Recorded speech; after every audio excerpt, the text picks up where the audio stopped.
Hello, guys. Sorry that we're having some technical issues with this Q&A live broadcast thing. But I'm here for your questions. So, well, shoot, I suppose, as Eyal would say.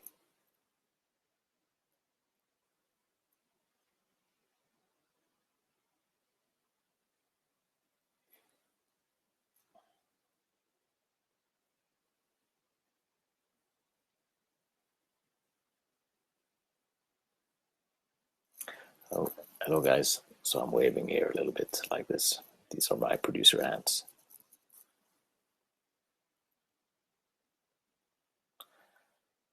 So before I'm fed with any questions here, I'm just going to say that I'm happy to do this NTM thing, and it's going to be a little scary, I guess, but it's going to be fun to revisit this old mix I did. So hopefully we can beat it and make something fun out of it. So I see some questions here soon, I guess. I hope we have a sync for this little document I'm getting here.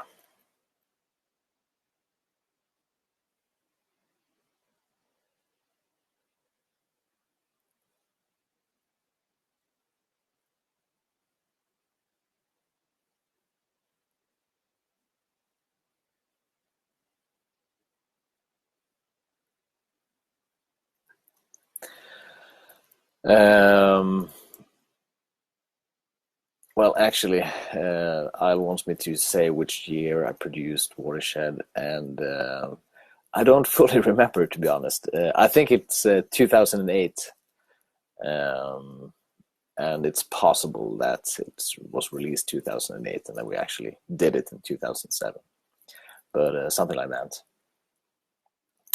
So, all right, so you all have to excuse me for poor name pronunciation around here.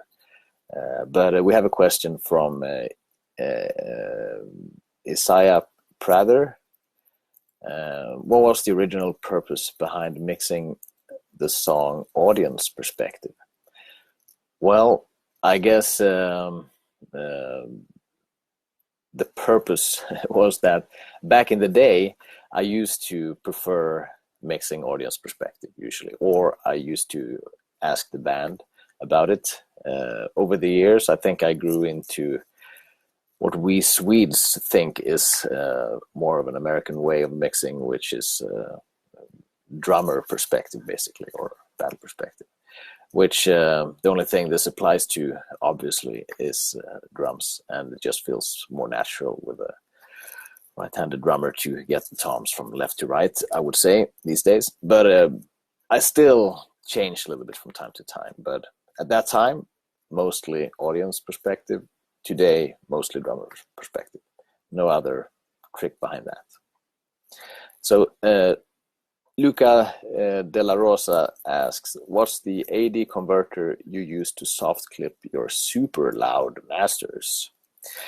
Well, first of all, I do not soft clip them because soft clipping is a type of limiting that will actually eat too much of the transients. So I have a system when I master where I do a little bit of limiting, a little bit of clipping, and on the converter stage, the AD converter stage, that's an important part of my volume thing. And I use a 4-cell MADA converter, but I also using a Burl and Labra Gold, but it works fine with any converter, more or less, that I've tried. So that process, but do not use soft clipping if your converters have that. That's not what I would do anyway. Miguel Reiner, the new demo is very symphonic. Did they go in with concept, or was that something that came about in the studio? That was definitely a concept Dimmy write their songs very much like exactly how they want it to be. And I guess they've had quite a few years to add a lot of stuff into that album. Carlton Spudley Crone, revisiting this older mix, do you think it'll take on a bit more modern sound, such as some of your more recent works? That's probably, inevitable that it would be some sort of a mix between, obviously, how I'm used to hear that song and some of the new ideas that I've sort of, learned over the years, I suppose. I think that the snare is probably going to be a little punchier than it is on that album from time to time. But yeah, we'll see. I don't know yet. Daniel Naranjo, what do you think before recording a band? What is your priority before taking it? I'm not sure I understand the question. I should have read it first. What do you think before recording a band? What is your priority? I'm sorry, Daniel. I don't understand the question. You need to shoot that again. Sorry about that. Lucas Graslin, being a guitar player myself, I think the guitar picks makes a huge difference, especially for rhythm guitars. Do you recommend guitarists to try different picks if the guitar lack, for example, attack? Personally, I hate the sound of Jazz 3. They just sound dull and muddy, whereas thinner Altex or Tortex picks have a way tastier attack. Absolutely. I'm glad that someone agrees. Usually people think I'm insane when I have this selection of picks that we try out for different parts. I think it makes a huge difference. And the Jazz 3 is great for some lead stuff, but not for rhythms. I think my personal favorite for attacky rhythm guitars is the Jim Dunlop black nylon 1mm standard pick. It's very good. Sebastian Mejia, when you open your studio, how did you attract bands to record with you? Well, it helps if you have a great body, and no, actually, I don't know. How did I go about? I was lucky. I think most producers that get into recording bands might have a band background themselves, and that way they know people, and they go on tour, and they get to do productions that way, basically by sleeping with other band members around the world. So for me, I was sort of discovered by Don Svanö, who was working at the local music store at the time, and he recommended me to Catatonia, and that's the short, long story how things sort of picked up for me. Anthony Denayer.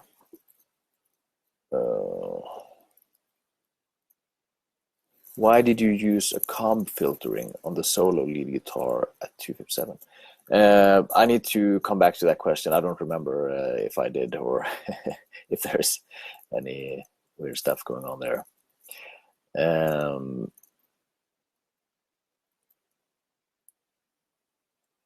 then we have another question from Isaiah Prather. The drums sound amazing, straight up raw. How much time did you think was put into the engineering end of the drums? Is it a similar process for all the bands you do, or a new approach for most records? Well, we spent a lot of time recording those drums. We had an amazing drum tech, and I think we spent something like 50, 60 drum heads before we were done with that. We tried out many different snares and microphone and positioning for the drum kit in the room and everything. And Axe doesn't have the best hit when it comes to his rim shot. There are other drummers that are more easy to record in that regard. But he's pretty even and good player. So it was fairly easy to find a pretty good sound. And yes, I suppose I have that method. I try a lot of different snares. I work with drum techs. I have gained knowledge from them and the drummers in the process over the years. And I sort of know what I can expect from different drums and different rims and, different heads, and sort of how to tune them.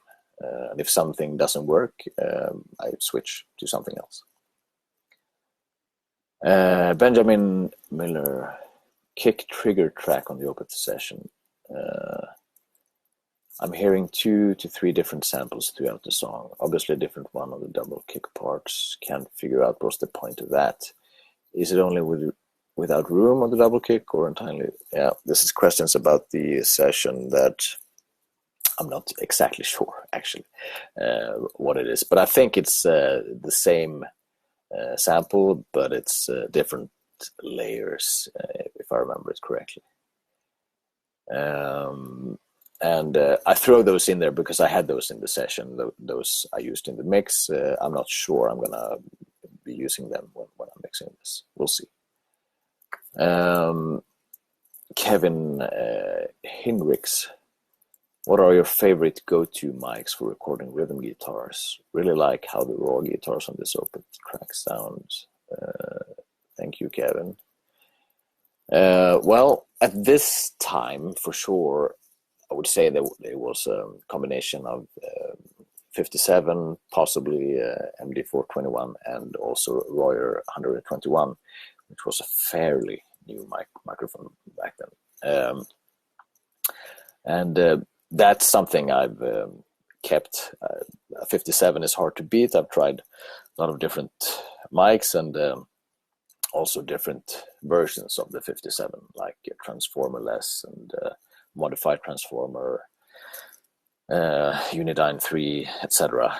And all those sort of variations of the 57 usually works really fine to my ear for guitar sound. I'm not so fond of condenser microphones. I think they get too, I don't know, just hearing a lot of noise without actually getting the tone out usually. But that said, I'm also using some condensers from time to time. And a new favorite for the last 3-4 years for me is the SM7 modified version, where I cut off the grill so I can use it like a regular 57, basically. You can get up close and get it well in phase with other microphones. And so that's a tip. Jill Andrade, my God, I need to learn to speak international. What would you say are the most important elements that have differentiated American productions versus European productions, sound or mix-wise? Well, a budget, I would say, and perhaps just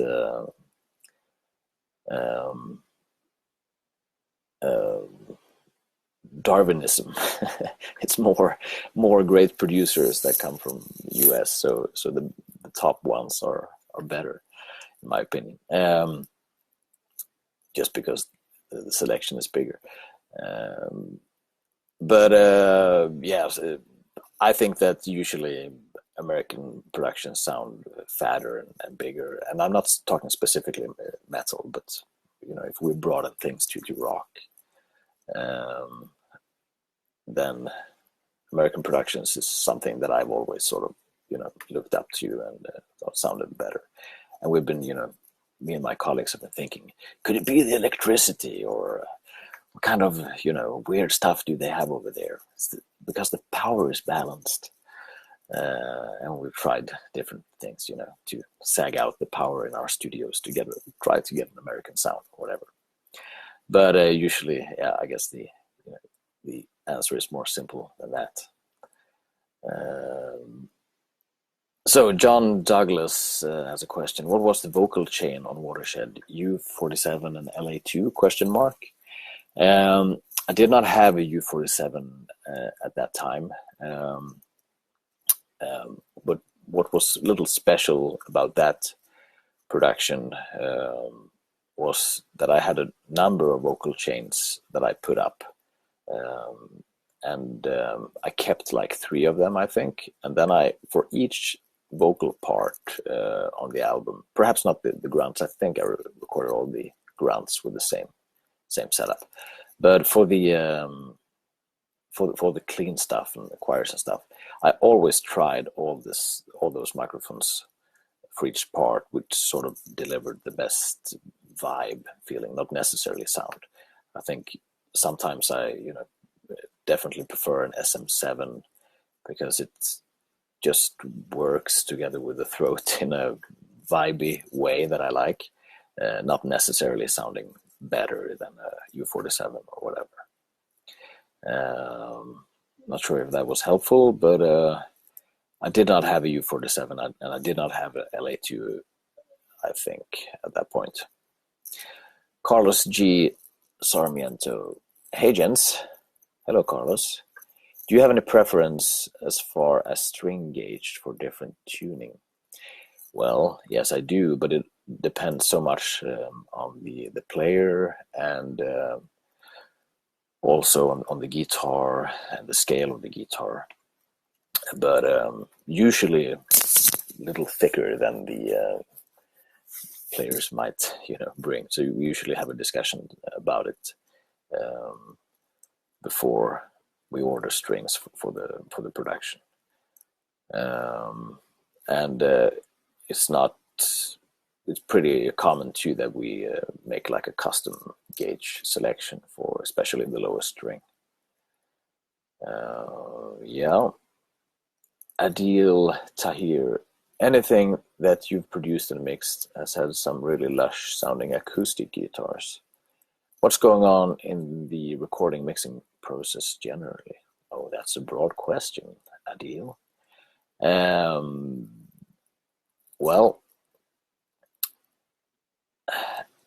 I don't know. I guess I'm just, spending a lot of time with microphone placement. I have never just put up a microphone on an acoustic guitar and recorded it. I always go in there with headphones, try to really listen, put one finger in my ear so I can hear more like how a microphone reacts, and then I find the spot with my ear where it seems like it can work, and then I put up too many microphones usually on the acoustic guitar, and then I try to find balance there.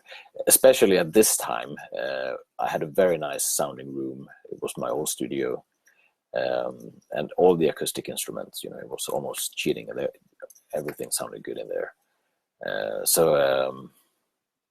Yeah, I remember for this particular album, I actually had 7 microphones on the acoustic guitar, and I did different variations, left, right, and, tried phase shifting and see if I can get a broad effect out of the acoustic guitars that way with overdubbing and, committing to tape. And John Douglas, I think you mentioned using the tab Telefunken preamp on snare. Is part of that driving it hard to even out the hard hits? Yeah, I like that snare. I mean, I like that preamp. It's a very good, Neve stylish, but much more affordable kind of preamp. Yeah, sometimes I can drive it hard. It's a little sensitive because if you drive it too hard, then you could also, you might think that you even out the hard hits, but what you actually do is you might also soften them. So I don't think I have a typical thing that I always crack the preamp a little too afraid for that. I might crack it in a compressor or something instead, or during the mixing. Andrew Tang. Hello, Andrew. In the Great Cold Distance and Ghost Reveries, what channel and mode was used on the dual rectifier? Was it boosted with or without the pedal for rhythm guitar? Well, I'm a boring guy. I think that it was the red channel, and I believe that Great Cold Distance was a 3-channel recto, I think, and Ghost Reveries was an older 2, and red channel and boosted usually with a tube screamer, a modified tube screamer to retain a little more low end, perhaps. I would assume so, but I really don't remember. It's been too long. Olof Johansson, tjena Olof. What mic do you use for drum overheads and ambience? What do you mean with grunge and PMR? You probably mean PZM, right? Mic positions. Love all your work, man. Thank you. Well, if you ask on this particular recording, I can't remember. I think I used 414EB on ambience mics, and probably SM81, which is a very nice microphone for overheads. These days, different stuff, man. I use old KM84s. I use this not Lundahl, this triangle shaped Swedish microphone. Someone needs to help me here. Erlund microphones, of course, which is sounding like nothing else really, and it's quite nice. If you crack them, you can get a really nice overhead without any peaky resonances, but with a very cool overhead image. So that's that. The only overhead mic that I think is completely bullshit that I know a lot of people use is the 451. I hate it. It sounds completely weird to me, and even if you do a spectrum analyzer out of it, at least the 451B, you can see that it's like comp filtering up in the very highs. Johan Carlson, the last 2 Amorphis albums are some of the best sounding albums ever, in my opinion. Johan, I'm blushing. Did you do anything special or different on those albums in regards to production mixing, or was it simply the combination of you together with the band? I don't know, man. It's hard work. We had great times doing those albums, and one thing that has been with those albums is they have given me a lot of freedom, like ridiculous amount of freedom. It's like the band doesn't have anything to say after they move over from songwriting. I've been chopping songs and combining songs, and been doing whatever I want, basically, and so that has been a fun task for me. So perhaps you can hear some of that joy then in those productions. Pantoja Ferrer, do you use a microphone in the room when recording guitars, or do you only use one near the speaker? Well, it depends a little bit, but I would say that 95% it's all about getting up front. I think that most of the time, if I would record with a room microphone on guitars, I would end up not using them.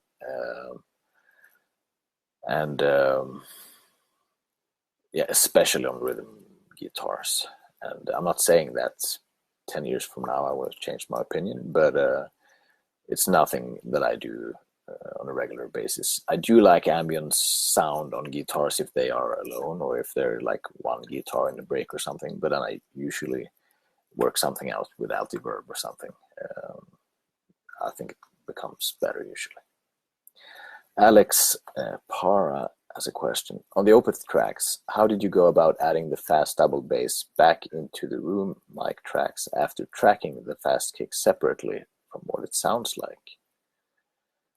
Uh, Good question, Alex. I don't remember. If I did that, it's an easy task. I do that sometimes, and it's just that I, create the duplicate tracks I want to record with. Usually, in this case, then the kick tracks, the snare under track, and ambience, and perhaps overhead tracks, and then we record that, and I can edit that separately and get it in, get a nice rolling performance without flamming with the hands, and then I just bounce it together into new tracks, because I don't like having those extra tracks there. I want to hide from the world that we cheated.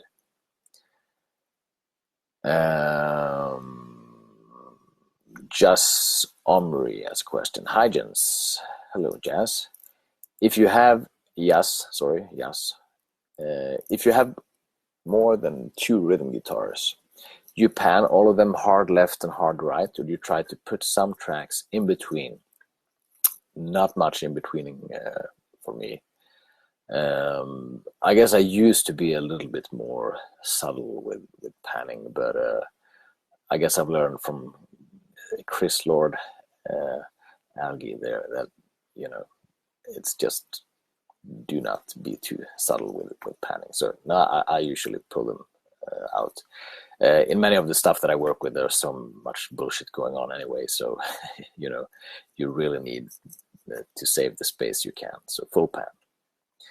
Elidor Madar, your mixes always move seamlessly between parts. What kind of automation do you find yourself having to do in dense arrangements with fast drums, strings, organs, and tons of guitars to make that happen? Of course, it also depends on the songwriting, but I'm talking about the mixing side of things. Yeah, the answer is whatever I need to do. I mean, apart from different type of volume automation, I can do EQ automation or duplicate new tracks, perhaps, and so I can work on like the bass sound differently on the part that doesn't have rhythm guitars, for example. And then I also ride the main volume of the song a little bit. Gonna see that when you see me mix, but it's not the best way perhaps. But I hit some analog gear after the mixing, and then I bring it back into Tools, and there I have an auxiliary track before I print to a track, and on that auxiliary I can move up and down the whole thing, and I do use that quite a lot. Sometimes I also kick in an EQ specifically for the chorus on the whole mix, if I need the chorus to just be generally a little brighter or a little wider or something. Sorry. Rory Langdon, I love the drum sounds from the last 2 Between the Buried and Me albums. But they sound vastly different from the records Jamie King mixed, even though he recorded them. Did you reinforce with samples on those records, or is there anything else special going on with the drums? Yeah, I can't really tell from the Jamie King stuff because I don't remember how it sounds, but yes, absolutely, I reinforce with samples. I cheat just as much as anyone else, even though I usually try a little bit not to make it too apparent. But yeah, I remember those Between the Buried and Me albums to have the snare was mostly like a really cracky sound, and that was great for bringing out that, but I needed to get some other stuff going from samples. Chris Huber, do you ever use headphones in your mixing process? If yes, for which purpose? Easy question. No, I don't.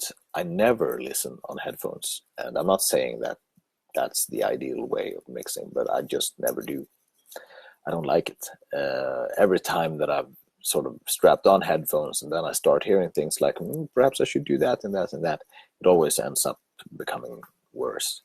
It might have been different if I didn't have the barefoots, because they are super like detailed, to the point of being ridiculously detailed, actually.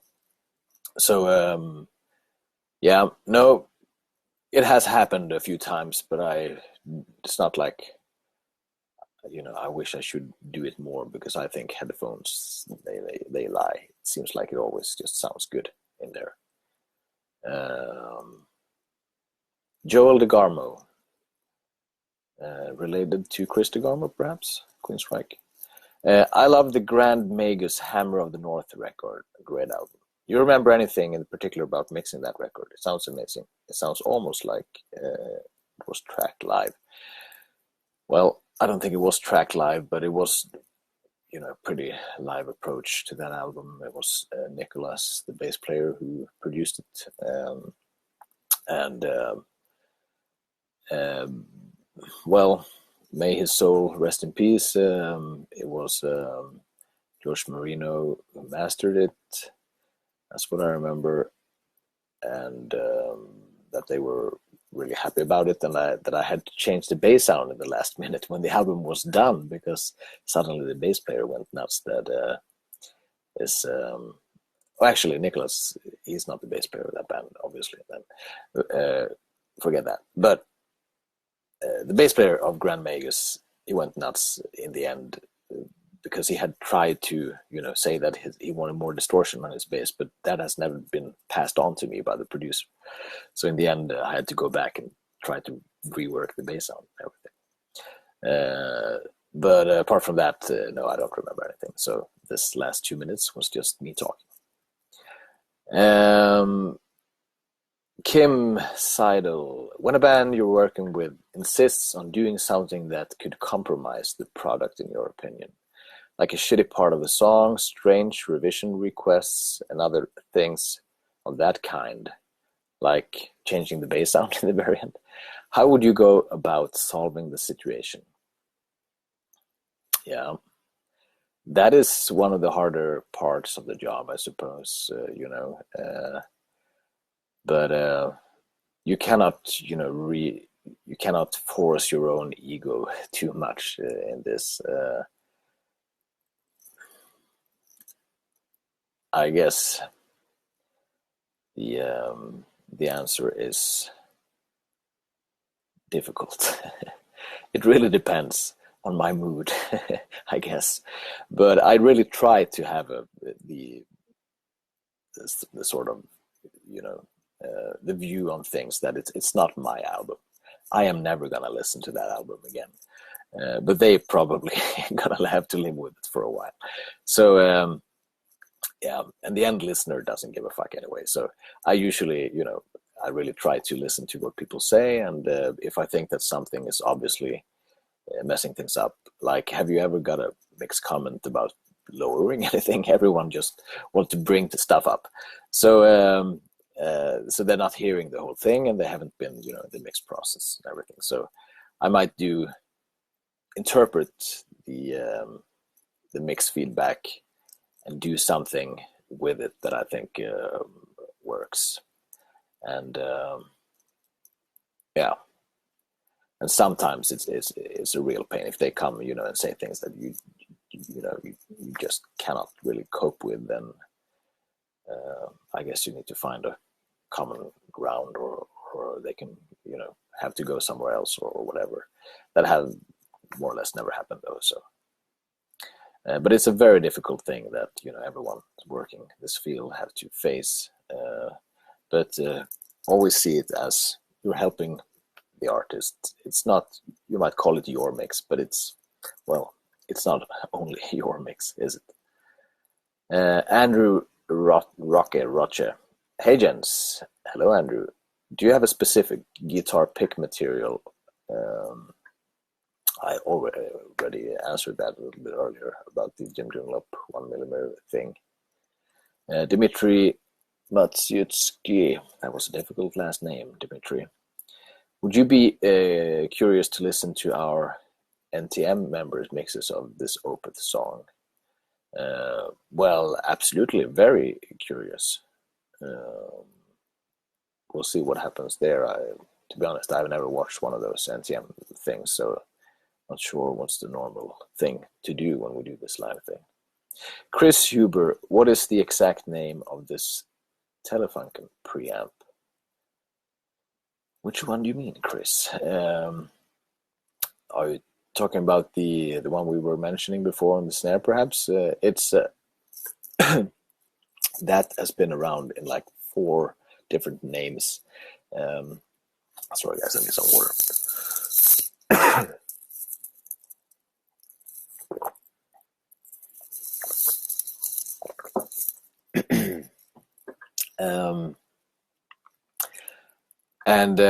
I think that when it's called Telefunken, it's 676, and when it's from Siemens, who's been doing the exact same thing, it's called 276, I believe, and then it's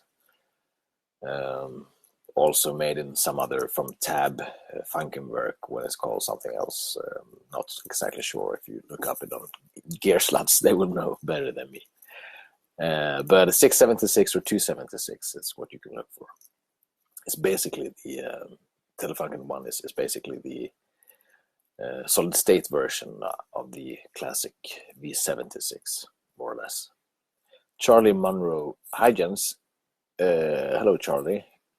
Curious if you can name a particular album or song you have mixed that you found particularly difficult and why. Well, there are a few of those, that's for sure. Particular album. Well, I would say that the latest Flesh God Apocalypse album was quite challenging to mix because it's like an opera with super heavy, super fast from time to time, and with a full orchestra sound that needed to be really, really fronted. So I spent a lot of time working out that sound for it. And also some of the Symphony X albums that I've been doing has also been pretty difficult. And of course, Deconstruction with Devin Townsend is probably the most difficult album I've ever mixed. We talk about that on the latest pod thing. I'm not sure if it's released yet. Here on NTM. John Moore, hey Jens, hello John. Generic question about frequency buildups. Do you find EQing each responsible track separately better than EQing the sum of both?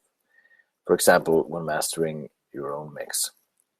Sometimes I'm afraid that if I EQ separately, I'm gonna ruin the glue of the mix. Cheers. Well, if you think you find that to be a problem, then I would, avoid EQing too much individually. I used to be a complete EQ maniac. I'm pretty sure that the original session of some of those, around this era, Watershed era, had a zillion bands of EQ going on, different things. So I guess I'm trying to EQ a little less and less, and I agree with you that most importantly, you shouldn't solo listen things too much, bring things up, and if you hear that something is still resonating or creates a problem, then you can isolate it and try to find what's the problem. But just solo listening too much and thus trying to EQ too much will just ruin your ears, and you will lose the overall focus. So it's something to consider. And I still use way too much EQ, you're gonna notice. Runar Magnussen, am I right to assume you used a lot of outboard on the way in on Hair Apparent? Just because how incredible the track sounds. Do you use outboards when mixing, or is it more for tracking? Good question. At this time, I definitely used a lot of stuff. A lot of stuff. But it has always been my philosophy when tracking that I try to, commit to a sound, and then doesn't mean that I don't touch it when mixing. I can definitely do that. Mixing is a new thing. I try to, view it as a mixer, even though I recorded it myself. But it's not only about outboard gear. It's also a lot about microphone selection and placement, and making the source sound as good as possible. My mentor, called Lars Bengtsson, who is engineer for Swedish radio. He told me that if you have to press the EQ in button, you have failed. I'm not sure I completely agree with him, but he has a point. Do you use outboards when mixing, or is it more for tracking? Well, I would say that today I use outboard more for tracking, yes. Back in the day, I used it just as much for mixing. So this Opeth track was mixed on an SSL console, and the plugins available at that time, let's just say that they were not as sexy as this hat.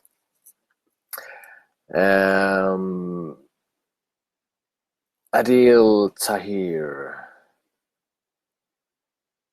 the Rhodes sound great, just as everything else on this recording. Do you remember which Rhodes was used and how it was recorded? Sorry for the broad and vague questions. You answered the one about acoustics perfectly. Thank you, Adil. I can't remember what we used for the Rhodes on this one. I'm sorry about that.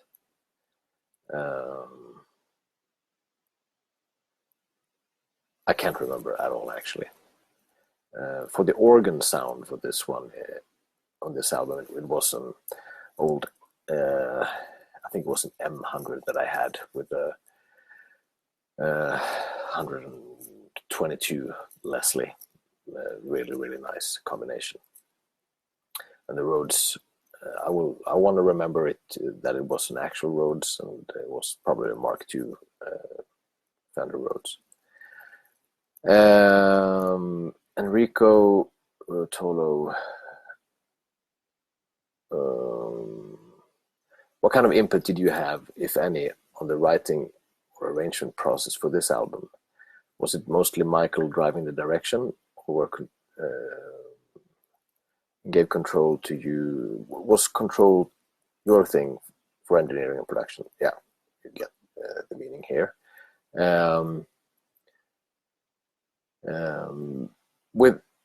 For this one, I would say that Michael definitely was the big brain for writing and arrangement. He's not very open to any ideas. Some stuff, absolutely, more on this one than in Ghost Reveries, since this was the second album we worked together and knew each other already. But the nice thing about Michael, at least at this time, was that he didn't care anything about gear, or I was able to sort of play around with anything sound wise and overdubbing wise and stuff like that, whatever way I wanted. I also spent quite a lot of time recording this album. Lucas Graslin, mixing full orchestra stuff like the latest Septic Flesh. You usually group the different sections like brass, strings, etc. together and mix them from there, or do you treat the single tracks independently? Yeah, I do treat the individual tracks independently. Depends a little bit whether it's a real orchestra recording or a sample build-up, but nevertheless, I definitely go in on single tracks, and then I build groups out of it that I also probably work a little bit on, and then I ride those groups together with automation, and then I have like a orchestra sum where I might do some additional processing and automation to get it in. It's a pretty difficult task to mix the orchestra, but I like it. I like acoustic instruments a lot. Diego Alessandro Minak. The drums are really amazing on this open song, especially the overheads and rooms, in my opinion. Which criteria do you use placing all the room mics and the overheads? Some precise distances, etc. No, I don't. I watch the room. What can I do there? And I might try different variations over the years. I've been, on different recordings doing quite different. Like at this time, I believe I was doing quite a lot of A/B room miking with Omni mics, and I've also been doing quite a lot of Bloomline setups with 2 figure-8 microphones in the middle, sometimes with the dampened kick drum and sometimes with a fully live open, depends on the music. And I've been placing microphones, various places behind the kit, up close. I forgot to answer the question before about the PCM microphones. There are 2 like pressure zone microphones that I have close to the microphone that I completely smash. That's a technique that I've been using quite a lot, especially it's nice during tracking to get some grunge in there. And for overheads, I guess I've been, finding a really good balance of the cymbals is paramount, I think, to the result of the drums. I'm, usually talking to the drummer about heights on different cymbals, if it's possible to modify it to make them, sound more equal or even in volume. And I work a lot with trying different, changing cymbals. I have my own cymbal case that I could, swap around and try until it sounds good. And sometimes I also measure to the snare drum, but that's like, only if that works without compromising the balance and the placement.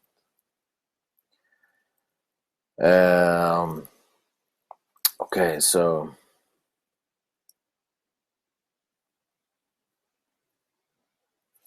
what time is it? A few more questions.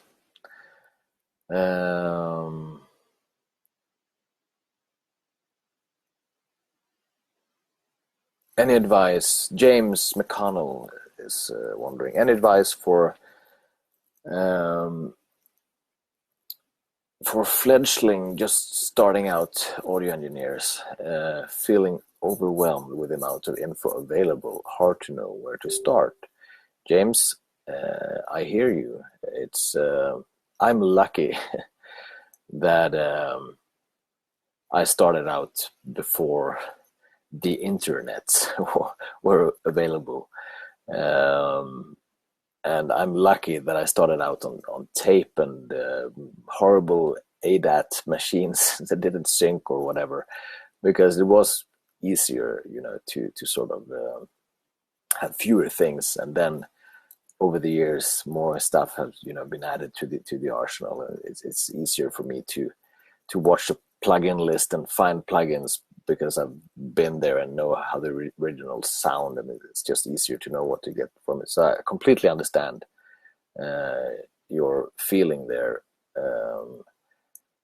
and I guess watching stuff like this is a good thing. Watch Chris Lord-Alge. You see that he's still using all that pretty basic stuff. All you need is an SSL channel, stripe that onto every channel, have an 1176 and an LA2. With those 3 tools, you can mix great songs, perhaps an additional drum compressor or something. Anything else with all the kind of tricks, it's stuff that can be helpful, but if you not completely know what you're doing, you could also end up just wasting time and losing focus of the song and actually destroying your mix. So choose a selection of few tools and really get to know them, and then you will be able to, focus on what's really important, which is, practice your brain how to mix. That's how you mix, not with, different tools or plugins. All right. My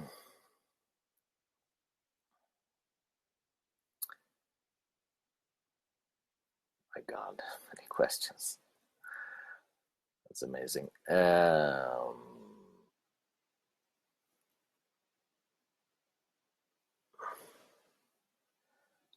Let's do a few more. Do you pan your overheads hard or somewhere in between? Or do you always go stereo on rooms, or do you like a mono room? Well, the overhead completely depends on how it sounds. Some overheads are mic'd in a way where I would bring them in a little bit. If they are like really close to some cymbals and very far out. Sometimes I even have to stereo widen overheads a little bit if they're narrow, like an XY miking or something. I usually prefer stereo room, but I work with whatever I get for mixing if I don't record on my own.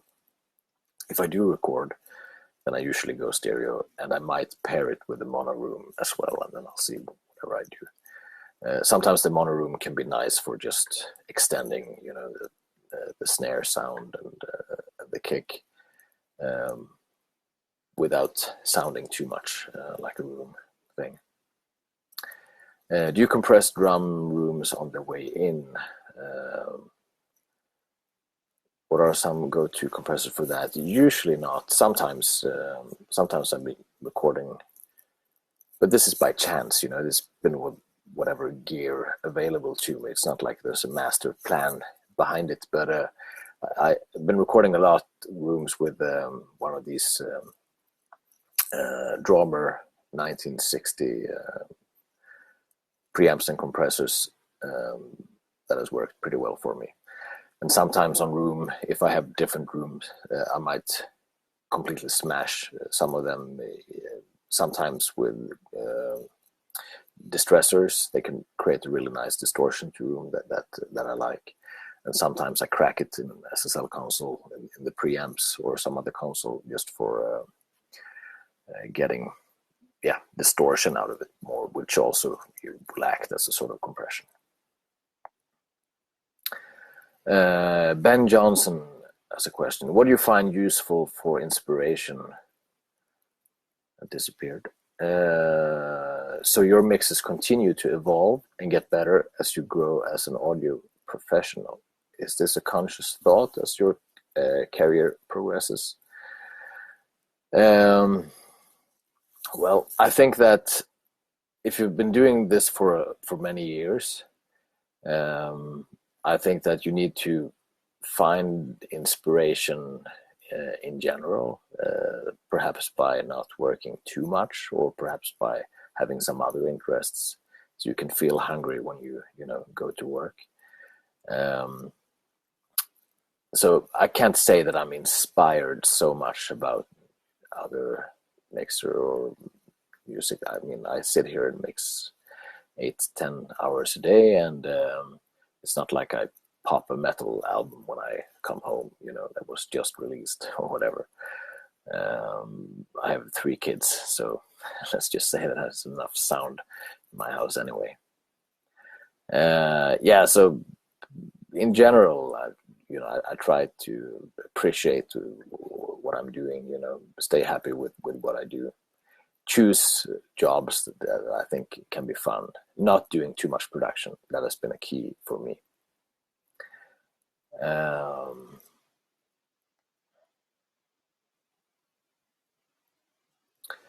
Last question, guys.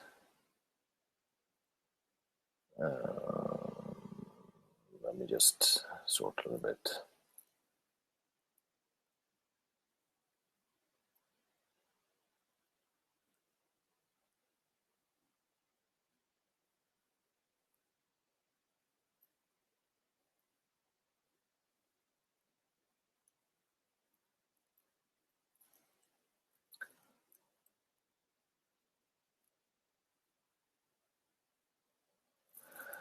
That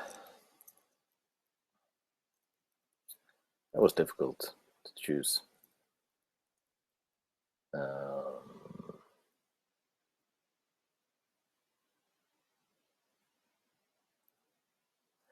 Getting a highlight here from the moderator. Well, that was a difficult question. I cannot answer that.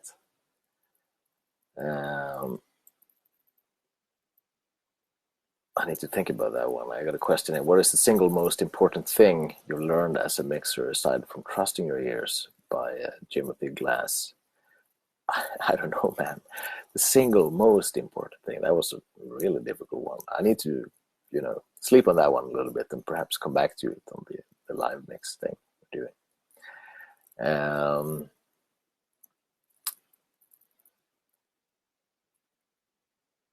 And then we have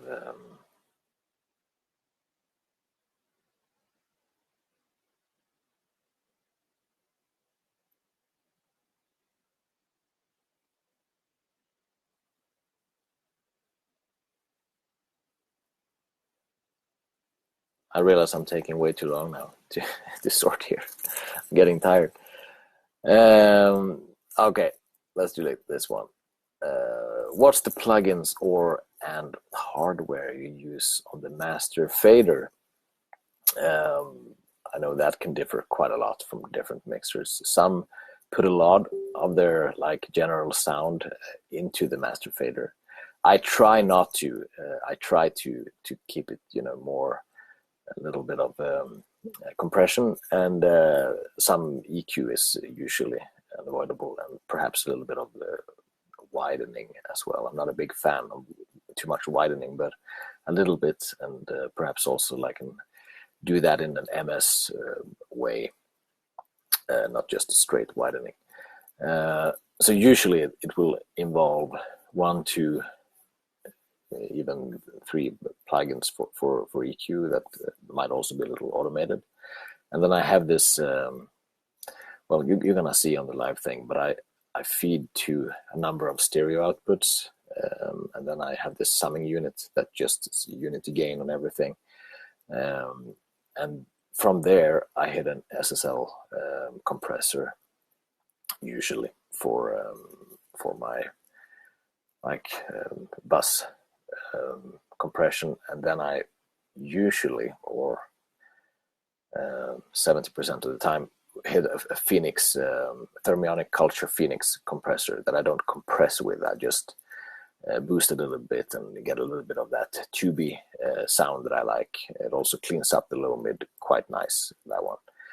And then I go back with a high quality AD converter, and then I limit my mix just for on the listening stage, not on the actual. I don't record that way. I just listen to a limiter so that it sort of emulates mastering, and that's an important thing, because if I don't do that, which has happened, then I will always lose my snare in the mastering stage. Even though I might not limit much in the mastering stage, it still limits my ability to get a nice punchy mix if I haven't mixed into a limiter fairly heavily. Yes, so I think that's it. I realized that there's a lot of questions that I didn't have the time to answer, but many of them I hope that I can answer while doing this mix thing, and I'm looking forward to it. I just have one question for you. Is it only guys here, or are there any females? Come on. Write something. Is it only guys?